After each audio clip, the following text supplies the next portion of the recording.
All right. Hey everyone, thank you so much for tuning into this virtual workshop.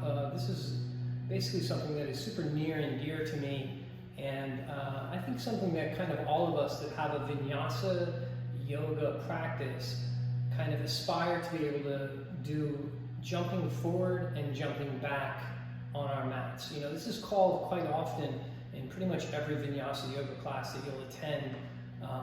You know, the teacher is going to have you at some point jumping from the back of the mat to the front of the mat and jumping from the front of the mat to the back of the mat.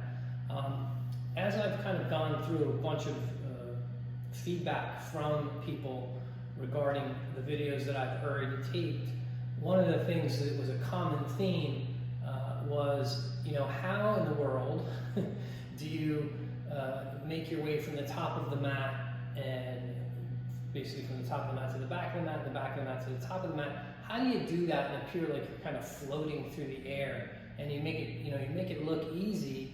Well, you know, that comes from years of practice, first of all, and I would never push aside how much I've practiced the actual movements to get to the point where I am in my practice, where I feel comfortable floating, I'll call it forward, and floating back. But before I floated forward and I floated back, I jumped forward and I jumped back. And you know, more important than practicing doing the movement is knowing what the movement is itself. What are the physical things that need to happen in the practice to make the movement work? So I could practice the same movement over and over again, for example, and if I'm not practicing properly, then I'm not going to progress, right? So practice for me meant study, you know. So one of the things that I did when I wanted to kind of improve my ability to float forward and float back, or jump forward, as you would say, and jump back on my mat, was to actually break down the structure of the movement and actually study what was going on in my body and how I could kind of find lift, height, you know, break away from some fear that, you know, I was involved in the process of, especially jumping forward, sometimes jumping back. So I'm going to break down today in this workshop for you guys, I'm going to break down those two movements, and I'm going to give you some drills that you can do, and I have some props with me, and I'll tell you what kind of props. That basically, I'm going to use some drills, I'm going to do some teaching during the course of this workshop, and hopefully by the end of it, you're not going to be able to jump and float forward just because you did this hour of work, or however long the workshop ends up being, of work with me. But what you're hopefully going to leave here with is a basis of knowledge that can be practiced, and that can be integrated into your daily practice or your weekly practice, where you can make small strides and eventually come to a point where you feel like you are actually floating from the back of the mat to the front of the mat during your Vinyasa sequence.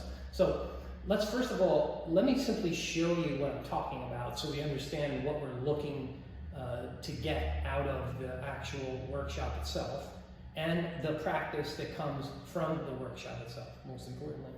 Like I said, you will not leave after an hour with me being able to simply float forward on your mat and float back, but you're going to have the tools that you need to integrate them into your practice. But you need to see what that looks like before we can break it down and go ahead and start to drill into the movements themselves and the actual drills I do, or I did, that made me effective at moving my body from the front of the mat to the back of the mat and the back of the mat to the front of the mat gracefully. So I'm going to go ahead and move the blanket off to the side. Now, props wise, you know, one of the things we're going to be doing today is actually sliding. And this floor here, where I'm actually filming, is a great floor for sliding. So I can use a blanket to slide, or I brought some socks. Socks work just as well as a blanket. You can use your socks to slide as well. I actually tend to like socks more than a blanket. In my own practice, I use socks. So I'll do a little bit of both for you. But anyway, what you basically need to be able to, you know, work into this kind of stuff that we're going to do here today is you want a surface that was relatively slippery.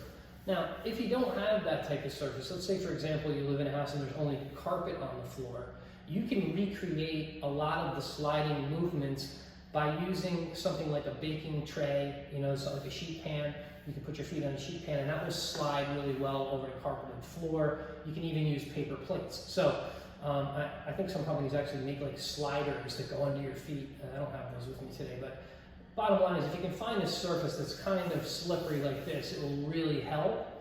If not, I'm going to give you some workarounds as well that you can integrate into this actual work that we're going to do here today.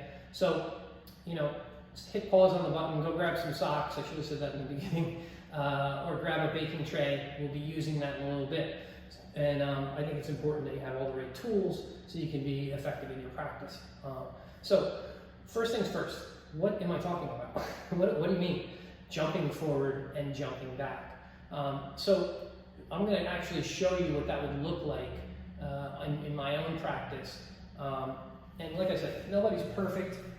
I have taken a long time to kind of, I don't want to say perfect this process because I'm always trimming the edges of everything that I do, trying to get more graceful, trying to get lighter, trying to find, you know, more ease in my practice. So I want you to not think about it like that, but think about it as, you know, what kind of grace can I add to my practice from working on these types of movements? And I'll show you my version of jumping forward and jumping back a couple of times, and then I'm going to stop there, break down the movements themselves, and we will start with the jumping back because that is an easier movement to learn, and then we will work into jumping forward. For jumping forward, you don't really need socks or a blanket or a baking tray. What you really could use is a yoga block or 2 yoga blocks, and this is a simple workaround. If you don't have yoga blocks, you can go and get like a big saucepan or like a boiling pan from your kitchen. You can get a stack of books, and you'll see I'm going to be using that prop. So, you know, there's lots of things, household items that if you don't have a yoga block work just as well. So no big deal if you don't have a yoga block. And we'll be using that for the second half where we're trying to learn to jump forward. So I'm going to jump forward and back a couple times so you guys can see kind of what the goal set is as we perfect these movements or work towards perfecting these movements. Like I said, there's no perfection, there's just practice. But we just gain some kind of knowledge and ability, call it, in the actual practice itself. So first things first, I am already warmed up, meaning I warmed my hamstrings up a little bit. I've already practiced today, so my wrists are nice and warmed up. So if you need to stop the tape and open up your hamstrings a little bit or open up your wrists a little bit, please feel free to do that. It's very important that you have open wrists and open hamstrings in order to make this process easier, okay? So give yourself a break. If you need to do that, go ahead and stop the video and then turn it back on when your wrists kind of feel open and ready and your hamstrings kind of feel open and ready. And if the answer to that is, Gerry, my hamstrings never feel open and ready, then don't worry about it. We'll work around that as well, okay? So let's go ahead and take a look at and break down what does jumping forward and jumping back look like, you know, ideally. And again, please, I'm not trying to be unhumble here. When I say ideally, this is just ideally for me. I'm going to try to float to the top of my mat, and I'm going to try to gracefully float back into Chaturanga Dandasana, into a half of a push-up from the top of my mat. And I'll just do that a couple times so you kind of see what the goal set is. So first things first, like I said, I'm already warmed up. I hope you're warmed up at this point, so you turn the video back on. And I'm going to step back into plank pose. I'm going to push my way up into down dog. So when I say jumping forward, what I mean by that is how do I get from the back of the mat, and this is generally done in the beginning of your yoga practice when you're in your Sun A sequence. Your yoga teacher may tell you jump forward, jump to the top of the mat, bend your knees, inhale, jump to the top of the mat as you exhale. So as I do that, I'm going to show you, I've worked towards this kind of float where I'm going to go ahead and load my arms up with a lot of weight, and I'm going to jump to the top of the mat. I'm really going to try to float to the top of the mat. So I'm going to look forward, bend my knees, keep my arms nice and straight. Inhale, exhale, I'm going to float top of the mat. And I did that one really kind of slowly and softly. I'm going to do a little more aggressively in a second. Once you reach the top of the mat, how do I get backwards? Well, I press the hands into the floor, I lean forward, and I move my feet back, and I go into Chaturanga. And you know that's the skill that we're looking for here. I'm going to run through up dog for a second. Now, there's one where I really didn't press into the floor too hard. Let me show you. I'm going to try a little more aggressively to float forward, and I can even probably stop and hang there for a second. Bend my knees, inhale, exhale, hop, float to the top of the mat. fold. And you've heard that from your teacher, heard it from me a bunch of times. Inhale, half lift, lengthen. Exhale, plant your palms, load your hands up, float back, right? Up dog, down dog. Do that one more time. Here I go. I'm going to take one more hop to the top of the mat. You're going to see me really float this time. Go to my knees. Inhale, look forward. Exhale, hop, float to the top of the mat. Inhale, half lift and lengthen. On the exhale, I'll plant my palms. I'll load my weight up, and I'll float back to chaturanga. On the inhale, I'll take up dog. Exhale, down dog. There's, I've basically done it 3 times now, and that's kind of like, in my mind, what my goal set was when I started this process of learning to jump forward and jump back. I was watching other people that were more advanced in their asana practice than I was. And it's just something I wanted in my practice. It looked so pretty to me. And, I kind of dove into like, how am I going to get to that? So, like I said, in the practice itself, jumping forward is much more difficult to perfect. I keep using that word perfect, I shouldn't use it. It's much more difficult to kind of work towards, let's call it, than jumping backwards is. Jumping backwards is a much different and easier kind of motion. And you'll see that as you go through this kind of building process, you will definitely learn to jump back much more quickly than you will learn to jump forward. Jumping forward takes like a lot of courage, for lack of a better word, because you're basically pressing the floor away with your hands really deeply, and then you're loading up your weight, and you're expecting basically as you jump forward, your hands and your arms to hold you up without smashing your face down into the ground. So this takes a little bit of courage, and you'll catch that at a little different part of your practice than you will jumping from the top of the mat to the back of the mat, which ends up being a much simpler, smaller, and less complex movement. And I'll even break that down a little bit deeper than that. So today I'm going to show you a couple different levels of jumping forward and jumping back. And you're going to find kind of where you are in that process, in that level. And for the more advanced of you, hopefully you'll catch a few tricks and tips from me that let you get a little more float. From those of you that are more less advanced in your kind of movement practice, we want to find that super nice comfort level where we start to feel just the tiniest little bit of lift and float. And you're going to feel that little sense in your stomach as you float forward. You start to feel your stomach draw up, kind of like when you're going in a roller coaster and the roller coaster goes whoosh, whipping down, and all of a sudden you feel like you're weightless for a second. I want you to feel weightless on your yoga mat. So I want to at least try to like recreate that sensation for you jumping forward, no matter where you are in your practice. And like I said, lots of levels of people take yoga in their practices. And even if you've been practicing for 20 years, this is a skill that you might never have worked on. And these are difficult kind of things to build into. And there's a lot of strength required in jumping forward. There's little to no strength required in jumping back in the way I'm going to teach you today. And again, I'll teach you 2 versions of jumping back. One a little bit more advanced, so there'll be some stuff if you're a little bit more advanced, you'll catch a few tips and tricks from me. And then if you're really kind of like, I don't really feel comfortable jumping forward and jumping back, I'm going to hopefully help you fix that today through this process. So let's go ahead and debunk the myth of jumping back first. And this is where like socks or a blanket or a baking sheet on a carpeted floor come into play. So I'm going to go ahead and I'm going to put my socks on.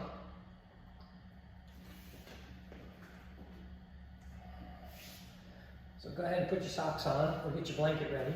Because I could use a blanket too. I'll do it both for you. And then I want to just first let you see what the actual movement looks like itself, because probably the biggest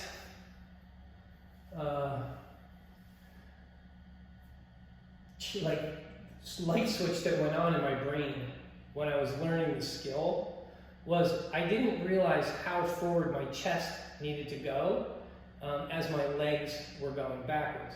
So, one of the things that I practice when I'm working on this jumping back motion is this real forward movement of my chest. And this is going to make the movement backwards of my legs much smaller. So I'll kind of show you both. So where I started, what I thought a jump back looked like, so I started at the top of my mat, right? And I was taking my hands on the floor, and then I was like throwing my legs backwards and not moving my shoulders forwards. I can almost not even do it anymore because I've done it. I've taken that out of my practice, but I would almost like keep my shoulders right over my wrist and then like throw my legs back. And that's really difficult to feel any kind of float. If you don't move your shoulders forward when the motion happens, and instead you just throw your legs back, right? Oh, it feels terrible. And I couldn't for the life of me figure out, why I was having, a lack of success in the process until I broke through and figured out, wait a minute, I need to ride forward in the chest movement as opposed to just moving my legs backwards. So I'm going to show you what that would look like with my socks on, and then I'm going to give you a couple of little drills that you can do to kind of work towards that, and then we'll just do some jump backs together so we can kind of work into both, practical use stuff. So what really ends up happening when I jump back, instead of my shoulders remaining over my wrists, I'm going to end up leaning my shoulders way in front of my wrists. So I'm going to do it a few times, and I'm going to show you a trick that I use to kind of make my body want to go forward instead of just kind of throwing itself backwards. So here I'm going to just slide my feet behind me, but this is generally what I would be doing in a jump back. I'm going to go ahead and push into the floor really hard. Now, we're jumping back into chaturanga. We're not jumping back into plank because that could really hurt your shoulders, right? So you never want to keep your arms really perfectly straight here. And I don't mind if you don't jump all the way back to chaturanga with a completely bent arm, but have a little bend in the elbow so that your rotator cuff doesn't take abuse as you kind of throw your legs backwards. So this is what it would look like when I'm going to go to jump back from the top of my mat. I'm going to use my socks so I can slide. I'm going to lean forward, push down into the floor, protract my shoulders, and then look where my chest ends up. It's way over here, okay? As opposed to jumping back and having my chest right over my thumbs, my chest is going to end up way in front of my thumbs. So that's kind of the first aha moment I had when I was learning the process of jumping back. It was like, wait a minute, I get it. This is an unfolding of the body. This is a movement forward and backward at the same time. So before I go further and kind of break that down even more, we need to talk about chaturanga, because the idea of moving the chest forward, right? The first place you really see this in your yoga practice is in chaturanga dandasana, or half a push-up. And again, this is often called in class, at least the classes that I teach, and it is a huge movement forward where when I first started practicing yoga, I truly didn't understand how much I needed my heart and chest to go forward as I tried to come down into the pose. So I'm going to do a couple of chaturangas for you where I'm going to bring my body forward, and you're going to see how the two movements kind of marry together, right? So as I move my chest forward in chaturanga, we can add the jumping back of the legs afterwards, but unless you feel comfortable moving your shoulders forward over your wrists, there will be no floating back. So it's just not a possibility. It takes, the entire movement out of reach, so to speak, if you do not have the ability to lean a little bit forward. So first thing we're going to do is we're going to just look at how much my body will actually move forward in chaturanga, as opposed to what, literally simply sinking down into the floor in chaturanga. And if you're not moving forward in chaturanga, well, guess what? If you want to jump back or jump forward, you have to learn chaturanga properly, okay? And now this is going to require some core strength, because in order to properly handle the pose of chaturanga, you really need strong core engagement. And in order to move forward, you're going to need to really wrap your core and tighten around your belt so that your hips don't drop down to the floor and your shoulders don't cave in. So I'm going to come into like my plank position here. I can just stay in my socks. You can just stay in your socks to do it. But, you know, in general, in plank pose, I'm going to go ahead and take that nice straight arms, right? I'm going to have the biceps facing each other, and I'm going to like take this posterior tilt to my pelvis and engage my legs. So one of the problems I see with chaturanga in people when they're trying to do chaturanga and they're just starting their practice, or maybe even deeply into their practice, don't know any better, is that they will move like this and come straight down to the floor for chaturanga. Now, this is not chaturanga. You can see my elbows are bent and they're like wiggling and wobbling, and like my belly wants to drop down. No good. So if I'm really coming into chaturanga, what's going to happen is instead I'm going to go ahead and turn my biceps forward, and I'm going to move my whole torso forward, right? Here's chaturanga. So if you can't move your body forward in that position, it's going to become like a relative impossibility to jump backwards. You need to go forward to move back. So one of the first things I started to drill was I would use a yoga block. Again, you can use a stack of books. You just put something behind your arm. So you'll see here, I'm going to place a block right behind my right arm so you can see it. And I'm going to step back into plank pose from here. Now, once I step back into plank pose from here, you can see if I simply go straight down, I'm going to knock the block over. Okay? Straight down, elbows back, I'm going to knock the block over. If, on the other hand, I keep compression into the floor with my hands, I stay nice and tall on my shoulders, and I lean forward, look, the block's not going to move. There's chaturanga, I'm way forward, here's plank. Chaturanga's way forward, plank. So that's the first kind of breakthrough you can make from the video. So if you're not moving your body forward in your chaturanga practice, it's going to be super impossible to create this nice floating feeling jumping backwards. So let's kind of integrate that into the sock drill or the sock exercise that I do. And I'll show you how, again, now that I've kind of cued you into the idea of it, you're going to see how forward I need to actually lean my body in order to be able to lift up from my belly and start to unroll my legs backwards. It's a big difference. So it starts in chaturanga, and it's just going to continue on through the movement of jumping back. Now again, I've taken a lot of the drama, let's call it, out of jumping back because we're here sliding around on our socks. You know, we're not even touched the mat yet. And I like to practice it with my feet sliding because it makes it easier to engage my core, and I can feel the right muscle groups being kind of turned on as I move my legs backwards. I even put the blanket in front. So if you want to put a pillow in front of your face or something in front of you, so you can actually lean your body forward without having the fear of falling and breaking your nose. Please don't do that. You know, you might want to just put like a blanket or a pillow or something in front of you, so you feel like, yeah, I can lean forward, and even if I dump, at least I'm going to dump onto something, right? Please don't dump, but the idea is protect yourselves at all times.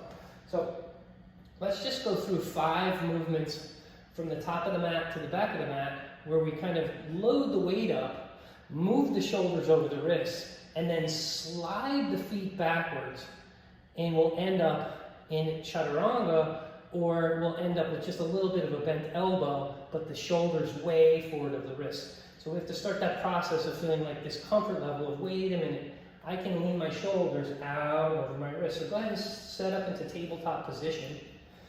Get your hands under your shoulders, all right? And then I want you to start to rock your butt back towards your heels, and then rock your shoulders over your wrists. You can see I'm taking my shoulders, I'm bringing them way out in front of my wrists. Shoulders way in front of the wrists. Bring them back, lean it forward. Bring them back, lean it forward. So this is the first part of it, right? I have to become comfortable with that movement forward before there's any movement back. All right, so once we have that kind of dialed in, and again, this is where wrist flexibility comes into things. You can see, like, it takes a bit of flexibility in the wrist to be able to bring your shoulders over your wrist, like where I am here. right? And so if you have wrists that are less flexible, I want you to rotate your hands out a little bit. And you'll see this gives you the ability to really take your shoulders way the hell out in front of your hands. So there's like a little fix if you have tight shoulders, you have tight wrists, just rotate your hands out a little bit and you'll see that's going to fix that. Again here, I'm going to take my hands in shoulder distance. I'm going to come to the top of the mat. Now I want you guys not to have a straight leg here. That's the goal set, right? The goal is to be able to jump back with a straight leg. But that's not where I started. I started with a bent leg, okay? So first we're going to start with a nice little bend in our knee. We're going to press the floor down. And already, you can see I'm already taking my chest way in front of my shoulders. So that as I go into the movement, we'll do this 5 times, I'm going to simply slide my feet back and move my chest forward. And you might just put your legs down from there, pick it up, step right back to the top of the mat. So you feel it, yeah? It's going to happen again. This time I'm not going to put my knees down. I'm just going to pull my knees back in. Lean forward, bend your knees, slide your knees back, chaturanga, and then just move them back forward. So this moving of the legs backward and forward is going to build the strength necessary for both jumping forward and jumping back. So here's a drill you can do, like I said, that I did that really helped me gain the strength and the knowledge to be able to do these skills of jumping forward and jumping back. So let's do that 5 times together. Plant your palms, bend your knees, lean forward, inhale, exhale, chaturanga. Inhale back, knees in. Exhale, chest forward, chaturanga. Inhale, knees back. Exhale, chaturanga. Inhale, knees back. Exhale, chaturanga. Inhale, knees back. One more time. Exhale, chaturanga. Inhale, knees back. All right. Already, your heart rate is up. You're breathing heavy. You're tired in the core. You're tired in the shoulders. That's a lot of work. I've only done 5. So if you can integrate that into your practice at home, 5, 10, 20 times a day, you'll see that when you go to step onto your mat and do the movement, wow, it's going to make a big difference. So I'm going to take my socks off now, and I'm now going to work into trying this without being able to slide my feet like I was sliding with the socks on. Instead, I'm going to have to now integrate the movement. I'm going to have my feet lifted off the floor like this much, 1 inch, 2 inches. The second mistake I used to make all the time when I was learning the process was throwing my butt and my legs way up in the air, and then I would land like super heavy, and there would be like no float to the jump back. So I'm going to kind of show you what that looks like, and then we'll work into how to jump back from the top of the mat, keeping your feet like really low off the floor and not throwing your butt up into the air too high. So if I come to the top of the mat, now I have no socks, so my feet are going to actually have to lift up off the floor here. Now my body's ready for the movement because I've done it a few times with the socks on, but it's the same issue here. I'm going to have to lean my chest forward, and then I'm going to go for it in this one. I'm going to lean my chest forward, take the weight into my hands, and simply just the feet go back so slightly. They barely lift off the ground an inch or 2. You know, what I see often when people are trying to jump back on their mat, and I'll just emulate, please don't do it this way, but this is what I used to do. So I see these people will load their feet up at the top of the mat. The teacher will call jump back, and the next thing you know, they're pushing down and they're throwing their legs up into the air and their butt up into the air. And you heard I landed like really heavy and soft. What I want to go for is no sound at all. So I want to have this lightness and this kind of float, like I say, backwards on the mat, and I want to not even hear a sound when I land. Now, if I lift my legs up in the air, way up in the air, that just can't happen, right? So you can make this movement like super duper small, and you can do it from the top of the mat, and you can do it quietly, and then you're going to do it as you exhale the air out of your lungs, because as you inhale, right, the belly will open. As you exhale, the belly will close and the core will engage. So as you throw your feet back, you want to exhale and engage your core. This is going to keep you floaty, light, and lifted. Okay? Floaty, light, and lifted. So let's get to the top of the mat. We're going to try a couple of times here. We're going to jump back from the top of the mat to the back of the mat. And we're going to do it with like this, with the smallest amount of movement possible. So the way to first practice that is to not have your hands and feet so close together. So it takes much more core strength to jump back with my feet in the same line as my hands. Here, where I have to press the floor away, really lift up through my core, lighten up my feet, and float back, versus if I start with my feet further back, way further back to start, right? Here I am halfway to the middle of my mat with my feet. I can lean forward, and look how little it is. The movement's tiny, just goes back, tiniest bit. So when you're first practicing jumping backwards, you want to practice, like I said, sliding through the full movement, but you want to practice half of the movement first, like I just did, where we're taking our feet, we're moving them probably 12 inches behind our hands, and then we're jumping back from there. And you can see that when you do that, assuming you commit forward with your chest, your feet are not really moving that far, and you should be relatively quiet as you move backwards. So I'll show you that one again. So again here, as I set up at the top of the mat, if I put my feet really close to my hands, like I'm pretty close to my hands here, it takes a ton of core strength to lift up enough and hold my belly in. Look, so my legs would come off the floor, right? That takes like way too much core strength when I'm first learning the movement to be successful, right? So quiet, you know, floaty, light, it doesn't come from like this top position to begin with. It comes from having the feet like at least 12 inches behind the hands. So again, we're gonna set up hands top of the mat, shoulder distance apart. Okay, I want you to take your feet, move them at least 12 inches away from your hands. Now, before we jump back again, I want you to go ahead and keep your arms straight and move your shoulders over your wrists, right? So you can feel where the chest is gonna end up when you jump back. So you're just leaning and moving your chest forward. Leaning, moving your chest forward. And then we're gonna go for it on this one. So now here, I'm gonna keep my feet, like I said, about a foot away from my hands, 12 inches, right? I'm gonna slightly bend my elbow, push down, puff up between my shoulder blades so I'm nice and strong. I don't cave in here in the top of my arms. And all I'm gonna do is literally, I have my weight all the way committed forward. It's tiny. Hop back. Again, load, keep the shoulders nice and strong. It's tiny. Hop back. This is where I started to get successful at jumping backwards, right? So you need to kind of walk before you run. You need to kind of hop before you float in this instance, right? So I didn't just all of a sudden step up to the top of my mat, lift my legs up, whoop, and float backwards. I started by just moving my feet further away from my hands, learning to commit my shoulders forward, and then a tiny movement back of the feet, tiny movement back of the feet. As you progress and get a little stronger and integrate this sliding exercise into the whole thing, right, you will then come to a point where you can come to the top of the mat and you can now have your hands closer to your feet. And again, I'm not going to move them all the way up to my feet, but closer, so that you start the process of a full jump back, right? So here I am, hands are now again at the top of the mat. Now instead of being 12 inches, hand from foot, I'm gonna shave the distance in half.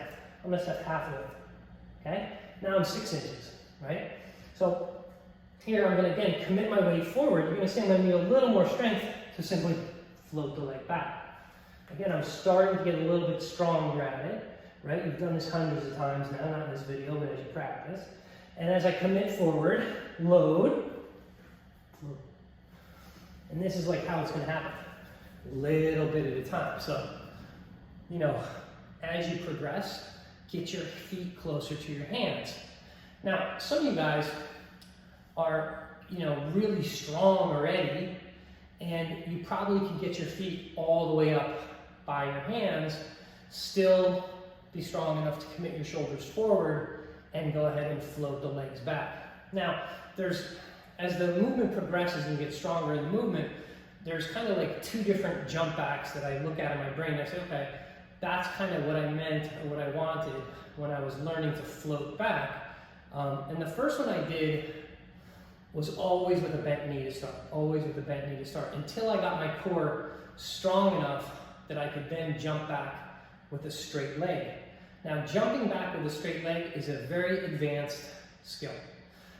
It takes a ton of core strength. It takes a ton of shoulder strength where I'm really pushing down into the floor and protracting my shoulders. So it's a goal, right? But it is not like the first place where you're going to feel float. The first place you will feel float is just what I'm building through here, right? Where my feet are 12 inches from my hands to start, even 18 inches from my hands to start. Then you need even further back. The idea is to commit your weight forward, commit your weight forward.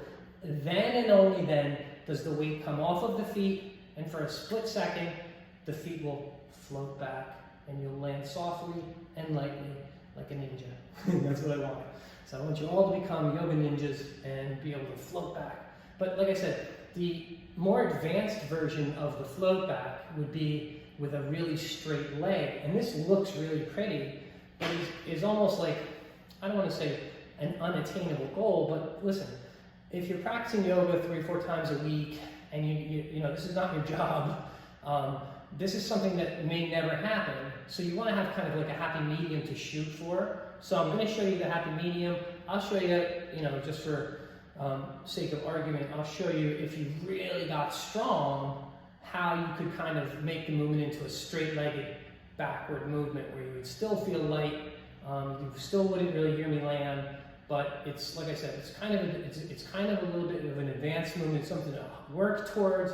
But like I said, unless you're working on these drills constantly, you're building the strength constantly, you're working on core strength a lot, you know, just taking yoga a couple times a week, that's just not going to happen. So I think, you know, one of the ways I loved yoga so much in the beginning was make little goals for myself that I can achieve, right? And then once I achieve that goal, I'll just move the goal. So I'm never going to get to where I want to go.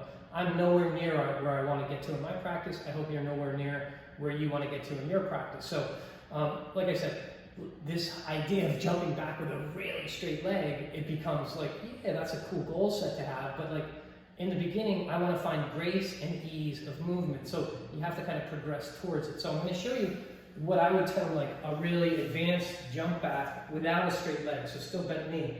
So I'm going to come to the top of the mat. You're going through your sequence. It's an inhale, half lift, lengthen. You exhale, plant your palms. I'm still going to bend my knee. I'm going to commit forward. I'm going to just float back to chaturanga. Now that made a little bit of noise. I'm not happy about that. So I'm going to do it again. So I'm going to inhale, lengthen. Exhale, plant my palms. Float back chaturanga. So to me, that's a very advanced jump back, okay? Legs are not straight, but it's still a gorgeous, graceful goal and movement to have in your practice. And that's kind of, you know, like I said, in a perfect world, yeah, you got 2 hours a day to practice yoga, good, go for straight legs. We don't have a perfect world. We're taking, you know, things are very different than that in our lives, most of us. So you have to have an attainable goal, right? So there's your attainable goal right there. Listen, if you get to that point and you want to go progress past that, where you're starting to really feel lift in the body, you're going to go straight arms, straight legs, and you're going to float back from there. And I'm going to just show you what it looks like so you can kind of have an idea what I'm talking about. But like I said, in order to find the skill of jumping back, you don't need to have legs straight. Anatomically, I'm designed kind of well for this because my arms are really long, my legs are not that long. So it kind of works even better for me than it does for most people. And you're going to see in a second, I'm going to go ahead and put my hands on the floor. I'm going to press down really hard. I'm going to pull up with my belly really hard. My legs are simply going to lift off the floor. I'm then going to commit my chest forward, and my legs are going to float back. So this is like a true, like what I was hoping for when I like started to really, you know, chase the skill. I was looking for this last piece of the movement. And again, you got to work towards the last piece of the movement, and it doesn't just come from jumping back a bunch of times. It comes from doing all of these little drills and feeling the lightness and feeling the movement forward and feeling all of these different feels until you finally get comfortable enough and you have your hamstrings open enough that you can do this like kind of straight-legged jump back. If your hamstrings are not open, there's no chance that the legs are going to stay straight when you jump back. It's almost impossible to get up high enough up on your tiptoes. It's almost impossible to commit forward enough if your hamstrings are too tight. So I spent a long time opening up my hamstrings. Like I said, I've done a lot of the work to get to this point, so I'm able to come to the top of that, take my hands wherever I want them. I can put them here, I can put them here, I can put them here, it doesn't matter, because I'm going forward. And as I go forward, I'm going to really lean in I'm gonna push the floor down, I'm gonna lift up through my waist, and then my legs are gonna stay straight as I float back. So here's the end game, so to speak, would be to really commit your body forward, lean forward, float back. My butt was a little higher on it. So I'll do it again. So you're gonna come forward, you're gonna lean way forward, legs straight, pull the core in, float back. That's the last. That's the last goal set, right? So eventually we'll work our way towards that straight-legged jump back, float back like a ninja, yeah, whatever. You want to be able to come back gracefully from the top of the mat in the beginning, and in order to do that, keep your legs bent. I'll give you a bunch of kind of cues and tips and tricks on how to do that. So that basically covers this whole idea of how do I jump back on the mat. Now the hard part is how do I jump forward on the mat and still find float, okay? And this is one of those ones where it takes, in order to achieve the pose or achieve this part of the transition for the poses, it takes a lot of strength, but more than strength, it takes knowledge. So what I'm going to try to feed into you is a couple of the drills that I did and the knowledge base that I've gained so that you can use these to build the skill of like actually jumping and feeling the feeling of like the roller coaster float, like when your belly just drops and you're up in the air for a second, right? So one of the first things that we have to talk about is how hard I'm pushing the floor away in my down dog practice, so that when I go ahead and bend my knees and load the weight up into my legs for a second, I still stay super extended in my shoulders. And then when my feet lift off the ground, I pay super careful attention again to keeping a nice, strong, straight arm, pushed into the floor hand, protracted shoulder. So I'm gonna aim my body at you so you can understand what I'm talking about. Before I go ahead and break the drills down for the movement, I'm gonna show you down dog from front to back so you can see what I'm talking about. So if I take my downward facing dog position here, right, I step back into plank, and I'm getting ready to jump forward, right? One of the things that I'm gonna really key in on is to be pressing the floor away with my hands really hard so that no matter what I do, my arms are gonna stay straight. So you have to find the skill of like pushing the floor down and not letting your shoulders wrinkle up like this. You want to be like extended away from the floor. Now, one of the things we can do to just practice that skill is stay in this extended position and start to walk your feet forward. And you walk your feet forward, and then you say, oh, I'm still in the same position with my arms. They're still locked, straight, and strong. Whether I walk off to the side of the mat, they're locked, straight, and strong. Whether I walk down the middle of the mat, they're locked, straight, and strong. Again, whether I walk off to the side of the mat, they're locked, straight, and strong. And the whole idea of finding float has to do with being able to push the floor away from yourself and be comfortable and courageous so that when you bend your knees and you come to jump forward, you're not going to cave your body in and hit your face on the floor. So that's like a really important part of jumping forward and jumping back even, is to have the ability to push the floor away. So where do we practice that? We just practice it in our downward facing dog. And you know, as I cue you guys into down dog, you'll hear me say really often to push the floor away. You probably heard your teacher say that a million times. What the hell are they talking about? Push the floor away. So I want to show you from the side. Now I've shown you the front view. Let me show you from the side what I'm talking about here. How extended away from the floor I can actually get myself in down dog, so that when I go to jump forward, I'm keeping myself off of the floor. I'm never allowing my elbows to bend. And this is a big deal when it comes to jumping, right? So I really need to learn to lock my elbows out. And again, one of the ways, if you have tight wrists or tight shoulders, is you can just rotate your hands out a little bit, and it becomes much easier to keep the arm like really super straight, okay? You can practice that with your arms a little bit bent to the side. So I'll show you from down dog, right? When I come into the position, you know, if I'm allowing my shoulders to sink, like right here, I'm sinking in my shoulders. right? And if I go to jump forward, sinking in my shoulders, it becomes like really difficult not to want for my head not to go flying in front of me and me smash my face into the ground. So take your down dog position, right? And then get tall in your down dog. So you watch me grow like 6 inches. I'm gonna push the floor down. So come down from your down dog and check it out. I'm gonna push the floor away. Here I am in this position where I have not yet pushed the floor with my hands. I'm just letting my shoulders sink to a position where here, now I've extended up and away from the floor. Now I have some lift, right? So if I go to jump, I'm going to stay in that long, extended arm position. I bend my knees, I keep locked. Nothing changed in the top of my body. My shoulders stay nice and strong and straight. I stay locked, nice and strong and straight. So that's our goal, is to keep those arms locked and strong and straight. First place I learned it, downward facing dog. So we got to practice that, right? That's easy. We have down dog in every class that we take, so there's plenty of opportunity. So once you have the idea of actually pressing away from the floor, how do you find the ability to go from the back of the mat to the top of the mat? Well, you do it just like you did jumping backwards, except for this time, we're gonna, instead of jumping from halfway back to all the way back, we're gonna jump from all the way forward to halfway forward. So I don't like simply all of a sudden one day decide, hey, I'm going to jump to the top of the mat, and I jump from the very back of the mat with nice straight arms, nice straight legs, and I jump to the top of the mat. No, I didn't do that. I started with my feet here, and I jumped to here. Then I started with my feet here, and I jumped to here. Then I went into here, and then to here, and then to here, and then finally, eventually, at some point in my practice, I was able to jump all the way to the top of the mat. So one of the exercises I love to do to build strength, again, I told you I'd give you some drills. I'm going to pick my socks out again.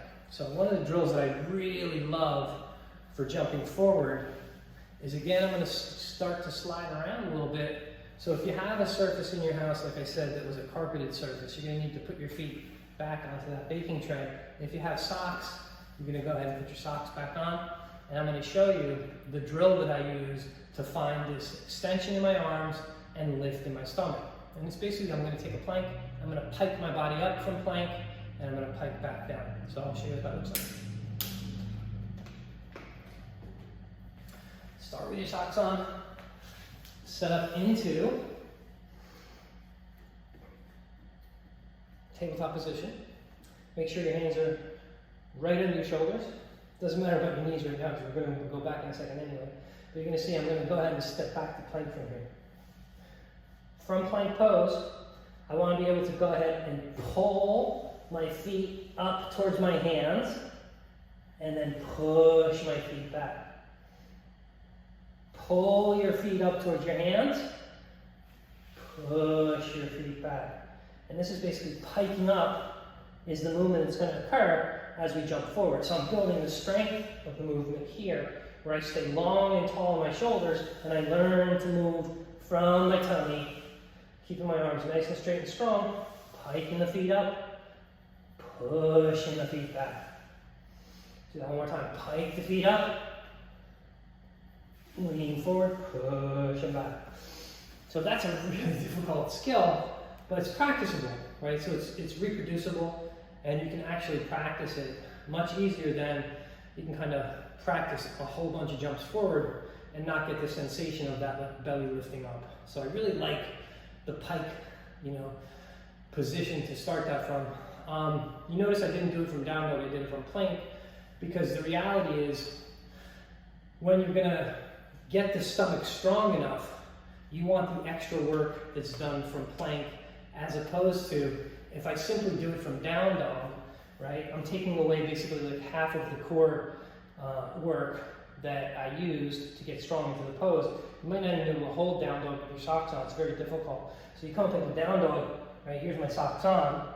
Now I'm extended in the shoulders. And now if I wanted to pike forward, I could do it, right? But it's a much easier movement, and it doesn't really do anything for my core as much as it does, like, it makes it difficult to hold my shoulders. So that's why I like to do it from plank position. Stay long, strong, legs on, core lifts, legs float under.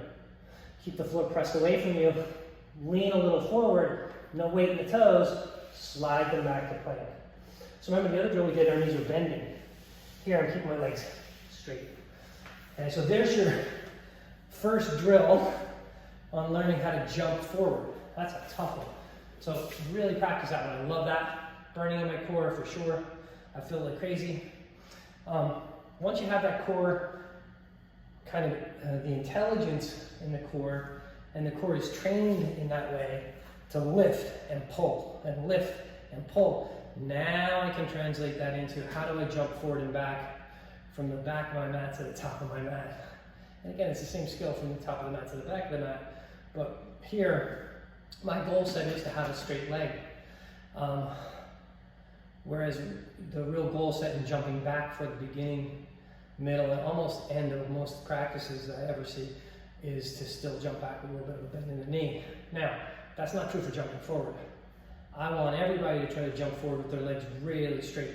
Okay? And like I said, we're going to do that baby steps a little bit at a time. So the first thing I'm going to do is, if you have a block, great.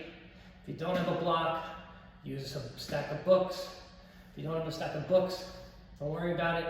You can recreate the movement pretending to jump onto a block. So I'm going to show you what I'm talking about here. I'm going to take the block, I'm going to put it like, I don't know, 6 to 12 inches in front of where my feet would land for downward facing dog. It can't be like right at the feet because you won't be able to actually move the feet up quick enough to get onto the block. So you want it to be about 12 inches from where you line up in your down dog. I'll show you what I mean by that. So I'm going to set up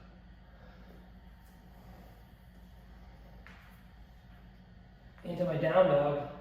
And now the block is like, I don't know, maybe this is a little far, maybe 12 inches from me.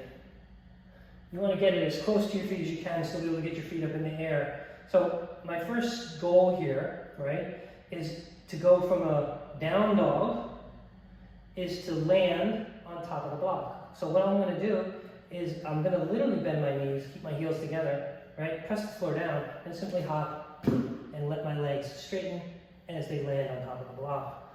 We're going to do that a few times. Bend your knees. I want to look forward, right, so I make sure I don't smack my face into the floor. And then push the floor down, and your feet will land on the block. And this is where the first part of really, this drilling into jumping forward is really dialed into the brain a little bit. Again, bend the knees. Just let the hips lift, and just float your way on top of the block. Now there's a drill you got to do, a lot to start to feel the comfort of pressing the floor away from you in the pose.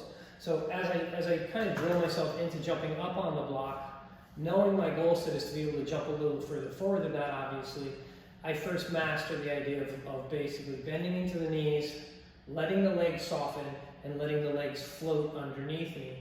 I love the idea of jumping onto a block because it forces me forward, and it forces my hips from the position that they started in down dog into a little bit more forward position.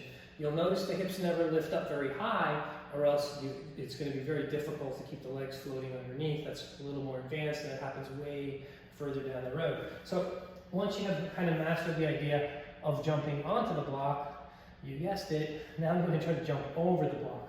So I'm going to set up, again, here into my downward facing dog. I love to cue, like I said, my wife gave this cue, to put the heels together. So when you bend your knees, honestly, it's really hard to engage the legs, and the body will simply move up and over, and you'll see my legs, they just straightened on their own. I didn't do anything. So I went from this bent knee position. Remember, look forward so you don't fall on your head. Keep the nice protraction of the shoulder, and then get ready, and then simply let the hips come, right? So you never saw my hips go flying up into the air. I'll show you what that would look like. So if I threw my hips way up in the air, right? Whoa! It's hard. So that's like a little more advanced to like learn to kind of bring the hip even more forward. And again, we're not trying to like skin the whole apple in one day. I'm just trying to find a little grace in the movement. So once we have that down pat, we just keep drilling over the block, right? And you can notice here, I'm really pushing down. I'm never allowing my elbows to splay. I'm never moving my elbows out. I'm keeping that nice, straight, strong arm.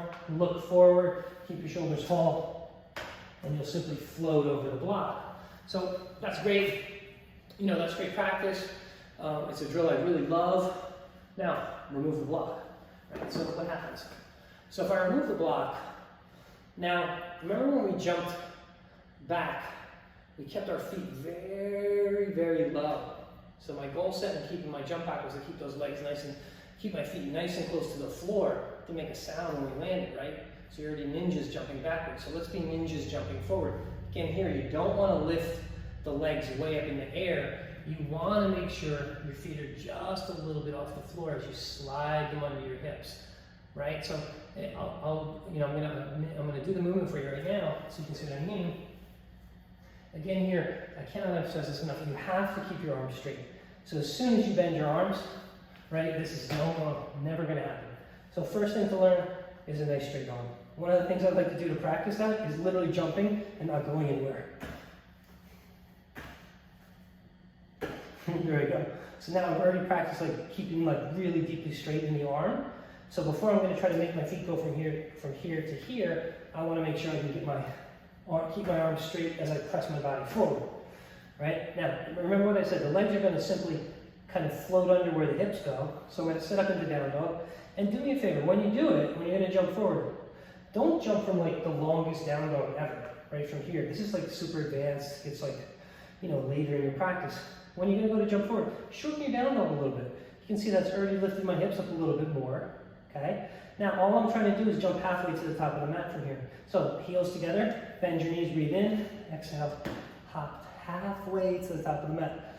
Not all the way, doesn't happen yet, right? So this is the practice I practice hundreds and hundreds of times. Halfway, little tiny bit of float. Feel that roller coaster, right? Feel that like your stomach's on a roller coaster. Just the tiniest, slightest bit. Do it again, bend your knees, hop, float to halfway to the top of the mat. Now, as you become more proficient in the skill set, you're gonna go for it, right? You're gonna then jump 2/3 of the way to the top of the mat. Eventually, yeah, we're gonna wanna jump all the way to the top of the mat, but you can see here, there's no like super high lifted feet. I'm very, very low in the movement of the foot, and that's because I'm keeping my hips relatively low as I come to jump forward. So I see that, often when people are trying to build this practice of trying to learn to jump forward, I see this really often where people really toss their hips up in the air, and then you feel uncomfortable, topple over. So we don't want to do that. And you can see, like, even when I jump forward, I'll jump all the way to the top of the mat on this one. I'm going to keep myself really kind of low to the floor with my feet. They're never going to be more than 3 or 4 inches off the floor. Right? Just like jumping back, when I jump forward, the feet stay nice and low. So again, that cue I like is put the heels together, bend your knees, look forward, slide your feet forward. You can see I'm stopping myself from going forward because my shoulders are protracted, my arms are nice and straight. Right? I'm not allowing myself to cave in. But again, this is small, tiny movements, guys. It is not this big, radical, like, float up. That's really hard. That's just like not in the everyday practice of yoga, like what we're looking for. We're looking to just let those legs float underneath us. You can see it doesn't have to be this massive movement at all. Ninja, right? So yoga ninjas we're making here. So we want to be small and little in our progressions, and we want the movement to be small, right? So we can, at the end of the day, come from down dog. When the teacher says, bend your knees, inhale, look forward, and hop to the top of the mat, we will eventually, at some point, be able to hop to the top of the mat and fold. We'll definitely be able to take our feet behind our hands, lean forward, slide our feet back, right? Teacher calls it, you step in a little, heels together, look forward, tiny float, look halfway, still graceful. 2/3 of the way, still graceful. Eventually, all the way, still graceful. So that's breaking down those movements of jumping forward and jumping back. This is not easy stuff, right? It took me years and years of like daily practice to feel comfortable enough pushing myself away from the floor, staying nice and tall and protracting my shoulders. So you take those baby steps, right? Jumping backwards. We keep the feet nice and low. We start with our feet way behind our hands. Same thing for jumping forwards. We start with these smaller steps. We drill some of this stuff with the drills that I've given you with the stocks and the sliding. And then, right, we put it all together, but that comes with just practice. What I hope from this is that you feel comfortable in the movements, and you've seen me break the movements down. I want to make sure that everyone is able to reach me if they have any questions or concerns, or they want to send me a video and have me kind of look at the video and make some suggestions. If you follow me on social media, on Instagram, I'm at Gerald Saluti, Gerald Saluti, and you can send me a DM on Facebook. It's just Gerald Saluti. You can send me a private message, or my email is my last name, Saluti, F like Frank, A like Apple, M like Mary, SalutiFam @gmail.com. I would love for you to send me a video, and I promise you, if you do, I will send you feedback, and I will kind of break your movement pattern down a little bit so I can tell you what's in my mind going on there that we need to change or don't change, just give you kudos for working your butt off. Hey everybody, thank you so much for just allowing me this to take some of your time and take some of your space. You know, I really do love this stuff. Please, please, please, you are not any kind of burden to me if you send me questions or emails or, Gerry, look at this video, how does this look to you? I love that stuff. And I'm super happy to give you input. I want you to be successful in your journey. You know, again, here we're not perfect. I am super not perfect. All I am is practicing, right? And just every day I try to just get a little more graceful in the way I move my body. I hope you do too. I hope this video helps. Again, please don't hesitate to contact me. Thank you guys so much for just sharing your time with me and your energy. And I know you're consistent and hard work. Namaste.